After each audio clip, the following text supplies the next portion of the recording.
이사야 17장. 이것은 다마스커스에 관한 경고의 말씀입니다. 보아라, 다마스커스는 망하여 황폐해질 것이다. 사람들이 아로엘의 성들을 버리고 떠나 양떼의 차지가 되어 그것들이 마음대로 누워도 건드릴 사람이 없을 것이다. 에브라임의 요새들이 무너지고 다마스커스의 권세도 힘을 잃을 것이다. 아람에 살아남은 사람들이 이스라엘 자손의 영광처럼 될 것이다. 만군의 여호와의 말씀이다. 그날이 오면 야곱의 영광이 빛을 잃을 것이고 건강하던 사람이 야위일 것이다. 야곱은 추수가 끝난 르바인 골짜기의 곡식 들판처럼 버려질 것이다. 또 그들은 열매를 따고 난 올리브나무처럼 될 것이다. 올리브나무를 흔들어 그 열매를 떨어뜨릴 때에 가장 높은 가지나 무성한 가지 끝에 남게 되는 4-5개의 열매처럼 소수의 사람들만 살아남게 될 것이다. 여호와 곧 이스라엘의 하나님께서 말씀하셨다. 그날이 오면 사람이 자기를 지으신 분을 바라보고 눈길을 이스라엘의 거룩하신 분에게 돌릴 것이다. 자기들의 손으로 만든 우상에게 더 이상 도움을 요청하거나 경배하지 않고 아세라 우상에게 절하지 않으며 그들이 지은 제단에 향을 피우지도 않을 것이다.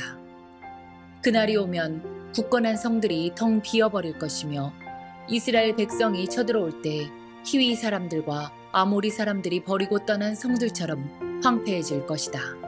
이는 내가 구원의 하나님이시며 피난처가 되시는 하나님을 저버렸기 때문이다. 그러므로 내가 가장 좋다는 포도나무들을 심고 심자마자 그것이 자라서 그 이튿날 아침에 꽃이 피었다 하더라도 너는 결코 그들에게서 열매를 얻지 못할 것이다. 그것들은 오히려 너에게 크나큰 슬픔과 고통만 안겨줄 것이다. 보아라, 군사들이 마치 요란하게 절석되는 파도처럼 함성을 지르며 돌진한다. 그들이 파도 소리처럼 요란한 소리를 내더라도 하나님이 꾸짖으시면 잠잠하게 될 것이다. 언덕 위에서 바람에 날리는 겨와 같을 것이며 폭풍에 흩날리는 티끌 같을 것이다. 밤에 두려워하며 떨던 이스라엘 백성들이 아침이 오기 전에 적들이 모두 죽어있는 것을 발견하게 될 것이다. 이것이 하나님의 백성을 약탈하고 멸망시키려는 사람들에 대한 하나님의 징계이다. 이사야 18장. 에디오피아의 강 건너편 땅, 벌레들이 날개를 퍼들럭거리는 소리가 가득한 땅에 재앙이 닥칠 것이다. 그곳 사람들이 사신들을 배에 태워 나일강 하류로 보낸다. 너희 날쌘 사신들아, 키가 크고 피부가 매끄러운 백성들에게로 가거라. 그 땅이 강들에 의해 나뉘었고 멀리 있는 다른 민족들까지 정복하여 두려움을 주는 나라의 백성에게로 가거라. 이 땅에 사는 사람들아, 다 보아라. 산 위에 깃발을 울리는 것을 보아라. 나팔 소리가 울려 퍼지는 것을 들어라. 여호와께서 이처럼 내게 말씀하셨다.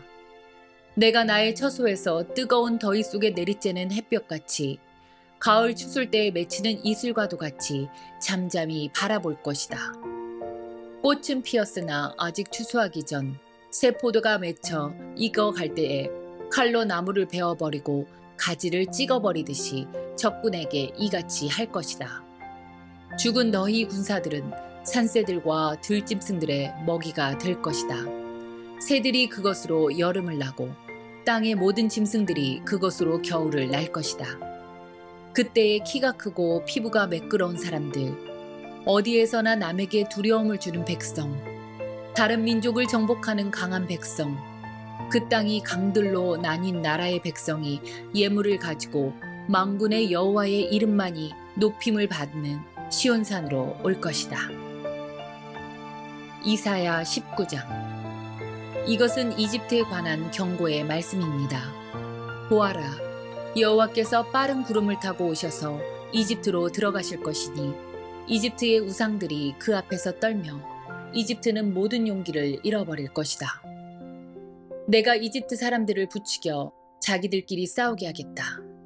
형제와 형제가 싸우고 이웃과 이웃이 싸우며 도시와 도시가 싸우고 나라와 나라가 서로 싸우게 하겠다. 이집트 사람들이 겁에 질릴 것이다. 내가 그들의 계획을 꺾어놓겠다. 그들이 우상과 죽은 사람의 영과 무당과 점쟁이에게 물을 것이다. 내가 이집트를 잔인한 주인에게 넘기겠다. 그렇게 되면 사나운 왕이 그들을 다스릴 것이다. 주, 곧 만군의 여호와께서 말씀하셨다. 바닷물이 줄어들 것이며 나일강은 물이 말라 땅이 갈라질 것이다. 운하에서는 썩은 냄새가 나며 이집트의 시내는 물이 빠져나가 마를 것이다. 갈대와 골풀도 다 썩어버릴 것이다. 나일 강가에서 자라는 나무도 다 죽고 밭에 심은 것도 다 말라 죽을 것이다. 어부들이 통곡할 것이다. 나일 강에서 낚싯줄을 던지는 모든 사람들이 슬퍼할 것이며 그물을 던지는 사람들이 낙심할 것이다. 배를 짜는 사람들이 슬퍼하며 모시를 짜는 사람들이 희망을 잃을 것이다. 천을 짜는 사람들이 실망하고 모든 품꾼마다 슬픔에 빠질 것이다. 소안의 지도자들은 어리석다. 파라오에게 모사 노릇을 하는 지혜 있다고 하는 사람들도 잘못된 모략을 주었다. 그들이 어떻게 자기들이 지혜 있는 사람이라고 왕에게 말할 수 있겠느냐? 그들이 어떻게 옛 왕들의 자손이라고 말할 수 있겠느냐? 이집트야, 도대체 내 지혜의 사람들은 어디에 있느냐? 만일 그들이 지혜롭다면 만군의 여호와께서 이집트에 대하여 무슨 계획을 가지고 계신지 말해보라고 하여라. 소안의 지도자들은 어리석었고 노베 지도자들은 헛된 것에 속았다. 이집트의 지도자들이 그 땅을 그릇된 길로 이끌었다. 여호와께서 그들을 혼란스럽게 만드셨으므로 그들이 헤매며 이집트를 잘못된 길로 이끌었다. 그들은 마치 술에 취하여 비틀거리는 자와 같았다. 이집트가 할 수 있는 일은 아무것도 없으며 아무도 이집트에게 도움을 줄 수 없다. 그날이 오면 이집트 사람은 겁에 질린 여자처럼 되어 만군의 여호와를 두려워할 것이다. 왜냐하면 주께서 손을 들어 그들을 치실 것이기 때문이다. 그들은 유다라는 이름만 듣고도 모두 무서워할 것이다. 왜냐하면 만군의 여호와께서 이집트를 치려는 계획을 세우셨기 때문이다. 그날이 오면 이집트 땅의 다섯 성에서 사람들이 가나안 말, 곧 히브리 말을 하며 만군의 여호와께 충성을 맹세할 것이다. 그 다섯 성 가운데 한 성은 태양의 성이라는 이름으로 불리게 될 것이다. 그날이 오면 이집트 땅 한가운데에 여호와를 섬기는 제단이 세워지고 이집트 국경에는 여호와를 기리는 기념비가 세워질 것이다. 이것이 이집트 땅에서 만군의 여호와를 나타내는 표적과 증거가 될 것이다. 그들이 억눌림을 당하여 여호와께 부르짖으면 주께서 그들을 구원해 줄 사람을 보내어 억누르는 사람들의 손에서 그들을 구하게 하실 것이다. 이처럼 여호와께서 자신을 이집트 사람들에게 알리실 것이다. 그날에 이집트 사람들이 여호와를 알고 여호와께 제물과 예물을 바치면서 예배할 것이요 여호와께 서원을 하고 또 그 서원한 것을 갚을 것이다.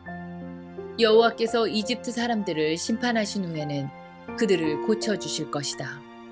이집트 사람들이 여호와께로 돌아올 것이며 여호와께서 그들의 기도를 들어주시고 치료해 주실 것이다. 그날이 오면 이집트에서 아시리아로 이어지는 큰 길이 놓일 것이다. 그래서 아시리아 사람과 이집트 사람이 서로 오가며 그들이 함께 여호와를 섬길 것이다. 그날이 오면 이스라엘과 아시리아와 이집트가 삼국 동맹을 맺을 것이니 이것이 온 세계의 복이 될 것이다. 만군의 여호와께서 그 나라들에게 복을 주시며 말씀하시기를 이집트야 너는 나의 백성이다.